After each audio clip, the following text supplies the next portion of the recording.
Hey guys, what's up? It's been a while since I've done something. Hey, I'm talking about Secret Invasion first two episodes. Welcome. Hey, welcome back to the channel. I'm Ryan. I am Ryan, and I like to talk about superheroes and my life.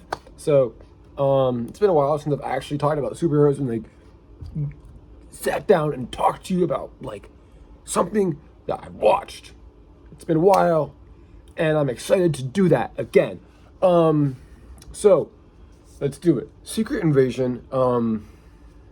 Just talk about the first two episodes, maybe about what's happening in the future, some theories that I've had with a friend, and yeah. So spoiler. No, let's go non-spoilers, and then I'll tell you when I'm doing spoilers. So, non-spoilers. Secret Invasion is a spy show where Nick Fury is at the head of it. Nobody else, mainly Nick Fury. He's side characters that you might be familiar with would be Talos, the Skrull from Captain Marvel and the End of Far From Home, Maria Hill, Agent Ross, and James Rhodes. But there's a Skrull invasion on Earth, and some people might be Skrulls, some people might not be Skrulls. Yeah, and that's the premise. So there's shape-shifting aliens, and Nick Fury, Samuel L. Jackson has to basically figure out who they are so he can stop it, right? And it's a spy thriller show on Disney Plus, part of the Marvel Cinematic Universe. My thoughts on it so far, if I'm being honest, the show as a whole has promise. Has promise from what I've seen.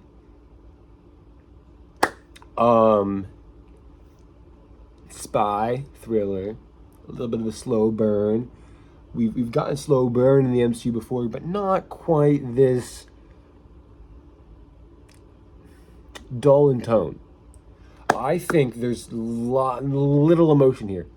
And there's more emotion and excitement in the first two episodes of the rest of the MCU. First, or in this even first third of any MCU thing. More emotion. There's no emotion here. Not really. I'm a little suspicious, a little confused is what I'm feeling.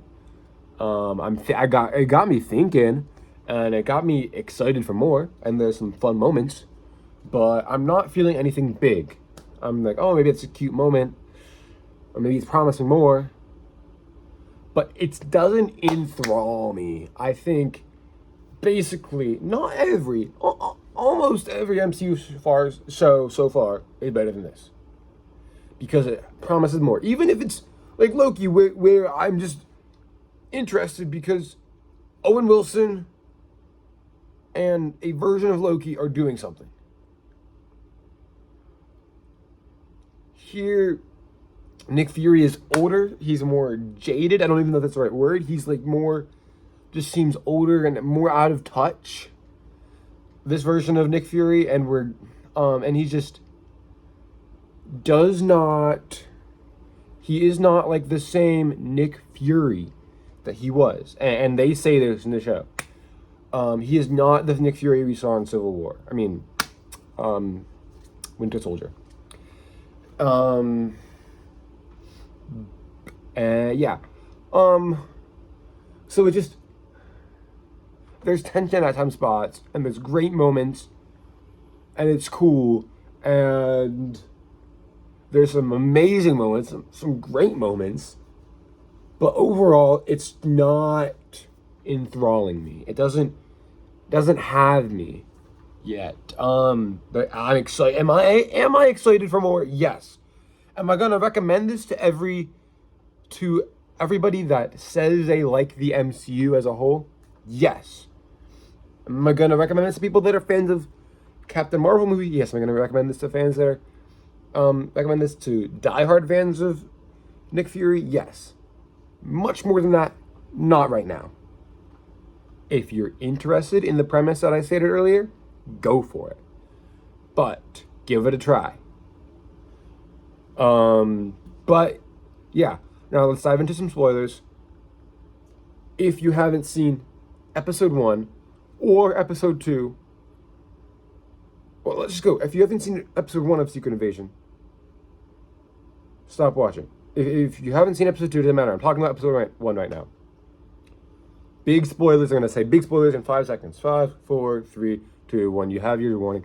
They wasted Maria Hill. I was really hoping she'd come back. I lost hope right now. But I was hoping. In the comics, I have at least knowledge. I think people have knowledge that Maria Hill can be cooler than this. And no matter what, in the comics, apparently she had a jetpack. I know she was director of S.H.I.E.L.D. for a second. She's just cool. We didn't get to see cool Maria Hill in the MCU. That's a little bit upsetting. First episode felt kind of like an exposition dump, but I think it still worked really well. I'm really confused, and I have my theory. My theory is that Agent Ross is still alive, and they just duplicated him. It was copy, like you click copy, computer. That scroll was a paste. Oh my Xbox sound. Woo! But I think that scroll at the beginning was a paste, like a copy of Agent Ross, and he is still out there. That's my hope, at least, is that he's not dead. Otherwise, it's really cool. Kingsley Ben-Adir's character, Gravik, isn't like the best villain so far, but he's cool. Their cause is really interesting. If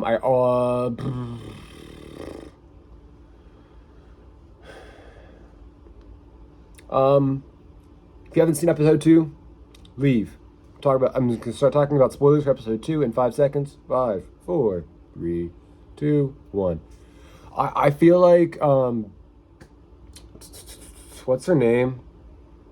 Gaia. It's Talos' daughter. She was in Game of Thrones and Solo, the Star Wars story, which I swear I haven't seen Game of Thrones yet. It's on my watch list. I think in episode 2 she's wasted. She's like, Gravik does not care about her much. I'm interested to hoping that she joins Talos' cause.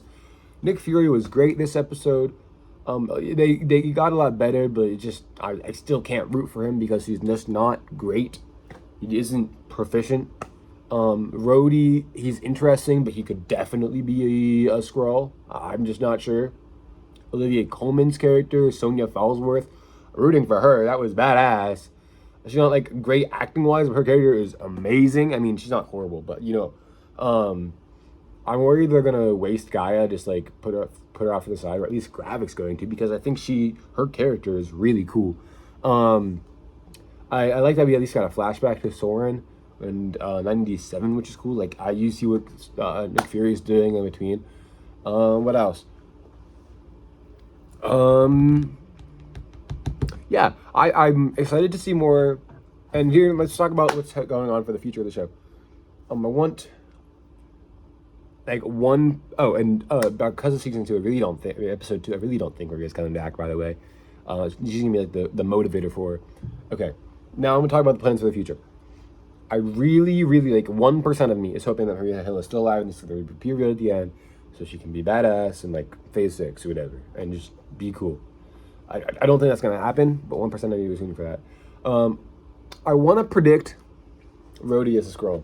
Watch Nando V Movies. His channel is awesome. You just search Nando V Movies. NANDOV Movies. Predicted Rhodey as a Skrull a while back. It makes sense. But I don't know. His conversation with Fury was really nice and interesting. I'd almost be upset if he was a Skrull at this point, but I don't know.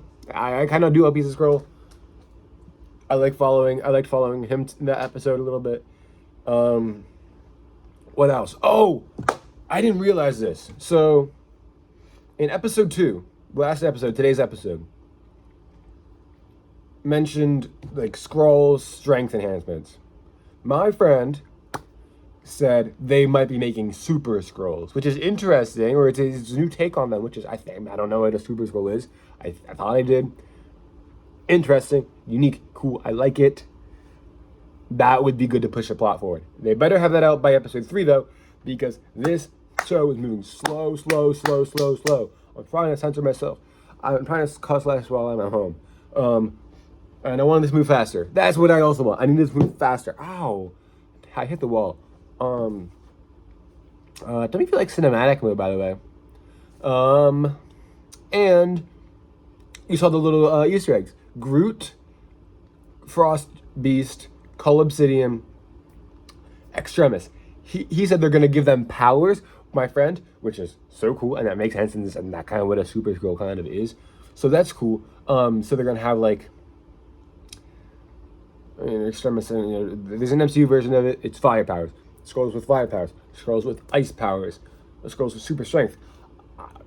Maybe they'll get Groot's, like, things. I think that's what I saw in the trailer, and I didn't expect that, but that makes so much sense. That's what Groot's thing, with his, like, and his arms grow longer and falling off and all that. And Cull Obsidian, I don't know what Cull Obsidian was. I didn't think I would have to memorize the names of Thanos' Black Order, whatever it's called. Death powers. I don't know what that's gonna be. That's really interesting and really cool. I think. I don't know. We don't know anything about Skrulls. So they're taking all the creative liberties on this, and I hope it's gonna be a fun time. I hope it's gonna be a fun time. I also kind of hope that while I do hope this is like a nice standalone series for Marvel Cinematic Universe, I also kind of hope there is some sort of impact on this, because else why are you having this in Phase 5? Like, what's the impact besides just telling a story? Like, usually they have at least one thing that ties it into the larger story, and I don't see that yet, besides the fact that he's going to be in the Marvels. I hope there's at least something else here. And I also really appreciate their mention in episode 2 of, like, why the superheroes weren't there. That was really cool. Otherwise, that's it for today's episode. Who do you think is going to be a Skrull? I think, I also hope Agent Raw, I already said that. I think it'll at least, hopefully, maybe Rhodey. Interesting that he's married to a Skrull. What do you think? Who do you think? The president could be a Skrull for all we know. I don't know. That's going to be it for this. If you like this video, interact, maybe tell me to come back more to YouTube, because I often feel discouraged. TBH. Adios. Bye. See ya.